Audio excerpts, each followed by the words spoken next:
I put a letter in an envelope, I put it in the sack, and then the postman came along and he put it on his back. Pip pip, twiddly-dee, tally-ho, Joolz Guides here, in which I wander around London and tell you fascinating facts about this city. And one of my favourite things is all the lovely little museums you've got all over the place. And London's newest museum is the Postal Museum here in Clerkenwell, just near the sorting office at Mount Pleasant. When I saw your letter, I had a heart attack. Hi, welcome to the Postal Museum.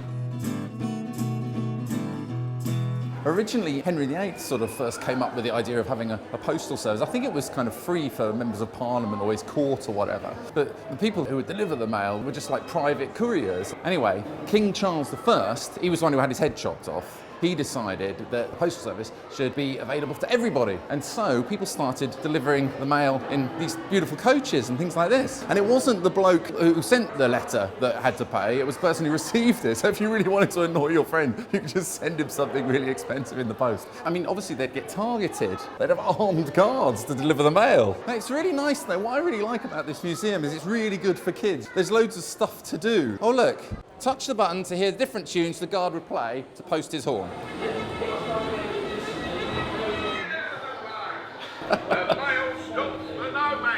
By the Victorian times, they all changed everything, and it would be more fair if the person who sent the mail had to pay. So James Chalmers, a Scot, because Scots invent everything, he invented the penny black, which is the first ever postage stamp in the whole world. This is worth loads of money. That's really amazing. That's the engraving thing that they did. It's extraordinary, isn't it? But these are worth a fortune. Absolutely. So you open up this, you get your piece of paper, and you can write a message. Oh, is that a private message? Well, it might be, you never know. You can leave your phone number if you like. Don't know if you're looking for a husband or something. Alhambra must me, baby, I am the universe. It's like Charlie and the Chocolate Factory. Did it go? Oh, it's gone! Many, many years ago, my local co-op had one of these systems to pay your bills. Oh, really? So, Received your change back. you know, there's some other things in this museum that I remember from when I was a kid. It's making me feel so old. I can't believe things that we know from our childhood are in museums now. Oh, you've got a message. A message has arrived. Oh, have I? Yeah. Aham Brahmazi, baby, I am the universe. Mr. Joolz looked at all the outfits and started to chuckle. As if by magic, the shopkeeper appeared. "Hello, sir," he said. "Which one amuses you?" "The postal uniform," said Mr. Joolz. "Why don't you try it, sir?" said the shopkeeper. You're probably wondering why there's a telephone box over here, but of course the post office controlled the telephone services as well. Classic, this one. This is designed by Giles Gilbert Scott. He's the same guy who designed the Tate Modern Art Gallery and Battersea Power Station. Operator, operator, operator. Give me Worthington 2.3. I used to love all this stuff. This is what the telegram guys would have delivered their telegrams on. It's like something from The Great Escape. Yes, it does. Well, this was around the time of the Second World War. These post boxes, you can tell who was on the throne when the post box was installed. So this one says GR, so that must be George, as in George Rex. But over here is a really rare one, actually. This is really cool. ER, a lot of people think that's Elizabeth Regina, but it isn't. It's Edward VIII, Rex. He was the one who abdicated. And if you can find some stamps with Edward VIII on, they're really rare. Oh wow, look, it's like Tom Cruise in Minority Report. You can move all the stuff around. The museum's pretty new. I mean, yeah, it's only, I think it only opened this year. This is excellent, look. You put your head on a stamp and then they'll email it to I you. recognized the writing and my heart went boom, and my hands were shaking and a spinning went the room. I slowly. And this is what they use for the current stamps over here. Look, on the coin, she faces to the right, but on a stamp, she faces to the left. I think there's a rule that says you're not allowed to be on a stamp unless you're dead, unless you're a member of the royal family. I think they've relaxed it a little bit lately. They put Freddie Mercury on a stamp. Yeah, but he was dead. But if you look really carefully, he's on stage going like this, and there's all this mist and fog. And if you just look really carefully, just at the back, you can see Roger Taylor, the drummer, sort of just his head's poking up like that. So for quite some time, he retained the dubious honour of being the only person alive on a stamp, I think. Hello, it's at the emergency services. I've been abducted by a weird bloke with a bowler hat. Oh God, we're going to miss our train. We've reserved a place. on the mail train. This is still a sorting office here. This is Mount Pleasant sorting office. At one point, this was the biggest sorting office in the world, I think. In order to cut out all the traffic for mail to be delivered efficiently, they created this special little mini train that went from Paddington under here. There's another sorting office over in Rathbone Place, I think. Stop following us around. Are you following me? Choo-choo, choo. Excuse me, how often are the departures from this platform? So the trains depart every 15 minutes. The train arriving at platform 1 will be the postal service to Paddington. For children of all ages, this apparently. So we're acceptable, are we? Especially children your age. There are real kids as well, except I'm not allowed to film them.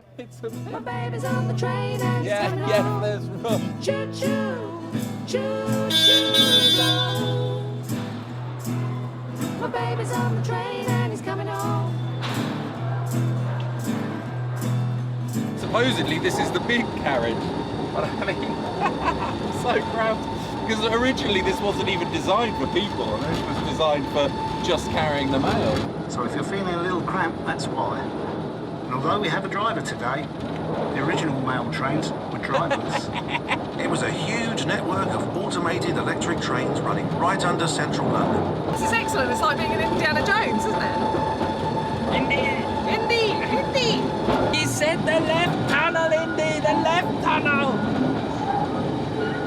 It really feels like it, doesn't it? I recognized the writing and my heart went boom, and my hands were shaking and a spinning went the room. I slowly broke the seal to make the feeling last, and when I saw what you wrote, I gave a little gasp. He's coming down, the ghost is coming. We apologise for the delay. All change, please. All change. I'm stuck. I'm too tall. Oh, God. That was excellent. What do you think? It was brilliant. This is definitely my favourite museum. It's so good. Did you enjoy it? Fantastic. It was amazing, wasn't it? Loved it. Absolutely loved it. And a lot of memories, which I thought was nice. Basically, it's all modern, isn't it? So it's brand new. It's a museum, but it still evokes the oldie world. When you get down here, you sort of think, oh my God, it just feels like going back in time, doesn't it? Can I just show up and get a ticket or what? Yeah, sure. So we are selling a limited number of walk-up tickets every day from 10 o'clock. But we advise visitors to book their tickets in advance online, your 15 minutes ride slot. And the website is postalmuseum.org. Choo-choo, blow. Over here, you can actually dress up as a postal worker. Why is the floor moving? Oh, It's a train, yeah, it's a postal train. There goes Julian off to work in the post office. Choo-choo, shout when I hear the whistle blow. Choo-choo, the mountain all alone. I'll see the smoke rising on the hill and the horizon. My baby's on the choo-choo home. I'd like to send a letter, please. Yeah, sure. Where would that be? I want to send it to my grandmother. She lives on the moon. Oh, yeah, sure. How likely are you to recommend us to friends or family? Big green smiley face, because I think this is really excellent. This is so much fun. Because the mail sacks were made out of cloth, they'd attract a lot of mice and rats, so they had to employ cats in the post office. So Mr. Tibbs, look, Tibbs the post office cat, he was paid 1 shilling a week. I don't know how he spent his money. Nowadays, we can't have a real cat in the museum, sadly. He's a real cat. But we run this social media campaign where we invite cat owners to submit a picture of their cat. Oh, cool. And each month we choose one winning cat to wear GPO official hat. We send them a special hat. Oh, nice. An envelope, I put it in the sack, and then the postman came along and he put it on his back again. I waited. Well, that's another Joolz Guides signed, sealed and delivered. Thanks for watching. If you enjoy my films, don't forget to hit the subscribe button. Or if you want to find out more about me, you can have a look at my website, joolzguides.com, where you can even contact me if you like, if you want a guided tour of London or something like that, where you can even leave me a donation on PayPal if you like, or become my Patreon. Cheers. Choo-choo, blow. My baby's on the train and he's coming home. Choo-choo.